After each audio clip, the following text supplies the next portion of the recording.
every day. As I mentioned, thousands of South Africans, they climb into a taxi alongside complete strangers, and then for a few kilometers, they share a little piece of their lives. But what if those ordinary journeys could tell us a little bit something much bigger about who we are, right? So author, political scientist, as I alluded to, Dr. Jacob Cloete now has turned these observations from inside a Bellville taxi into a collection of funny, of poignant, of sometimes uncomfortable stories about life in South Africa. And today, we get into that taxi with him. We find out a little bit more about what the discoveries are along the way. A very good morning to you, Jacob. Thank you for your time at this hour. Good morning, good morning. Thank you for having me. I appreciate it. Your thoughts to paper here. It's quite the conversation starter. And I actually wanted to start off with the preface itself, right? It's dedicated to your son. So you explained that your son started high school, took drama, needed stories. It became part of the reason for writing the book. It then evolves into such a bigger conversation. We obviously looking at how we're making ordinary South African stories come alive in this little microcosm that reflects the macro. Just tell us a little bit more about that journey for you before we continue.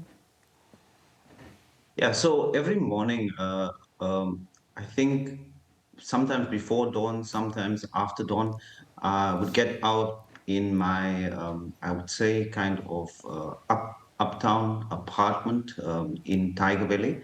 And then I would take a taxi just in front of the gate.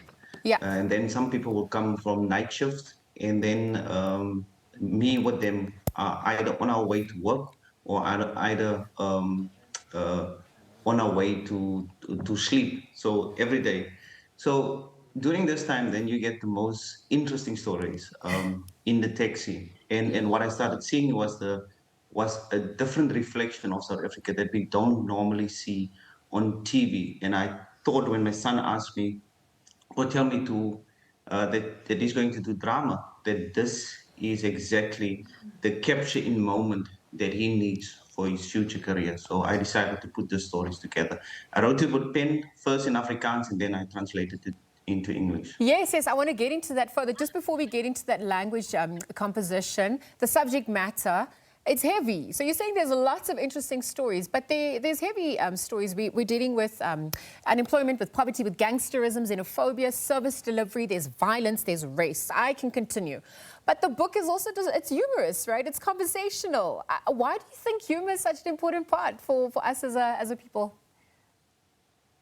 I sometimes tell people that South Africans are beautiful storytellers. So we have some of the best storytellers. For example, Trevor Noah is one of those storytellers that can take a serious matter and actually convey it in a very humorous way. And Trevor Noah is not the first one.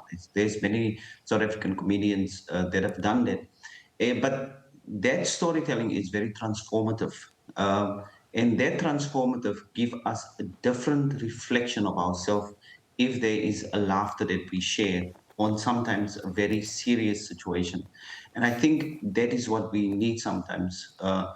Stories that make us laugh, give us introspection as to who we are, make us laugh a little bit, but give that deeper reflection. And that is the transformation then, the transformative power of storytelling that is working. Yes, no DNA, just RSA there. And I actually want to bring up both of the books because you mentioned this, but the original manuscript was written in Afrikaans and then the book subsequently got translated into English, right? So we are now speaking about preserving authenticity by writing like original manuscripts by hand, and then what gets lost in translation as well, but also what you can't translate into English itself, right? Without you losing that emotion, that rhythm, that humor as well.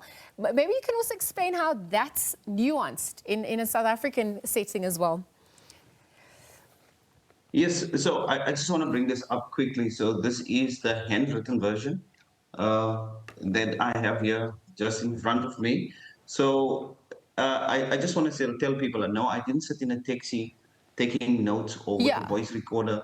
I listen to the stories, combine it to my life, and then stories unfolded that goes in and out of time.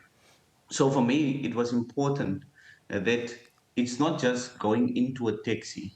and taking stories, sitting there with a notepad, everybody seeing you writing it down. No, it's not that. It's about preserving a moment in time. And so it's almost like an archive for a next generation. And for me, it was quite important to have this particular archive at this particular moment because we are in the age of AI and we're trying to Yes. make sense what is an authentic story at this particular moment. What is the authentic experience? So we will be scrolling on our um, social Devices. media feeds, and then we don't see actually that authenticity. So I Yeah. decided to write it down with pen to preserve it like that. So then there is the record that I just showed you, but then it's in a book, and then it can go on to drama, it can go on to TV, it can go into musicals, whatever it likes. But then it comes from that authentic moment before I don't know what AI is going to Yeah. do to our society. Yes, you're preserving and you're also a cultural custodian for that matter, whilst navigating the two worlds as well. And I actually wanted to get a little bit into the setting of it because the taxi, obviously, it's a clever literary device. You're making ordinary and incredibly revealing aspects about what's happening in society, what you hear in a taxi that you perhaps can't hear in a university, that you can't hear in a lecture room or in a boardroom, right? There's politics that's happening on the ground. Everything is political. Maybe you can tell us a little bit more about that. You're the narrator, but the taxi is the stage and how all of that is the conduit, the people, right? That we're moving through space and time at large.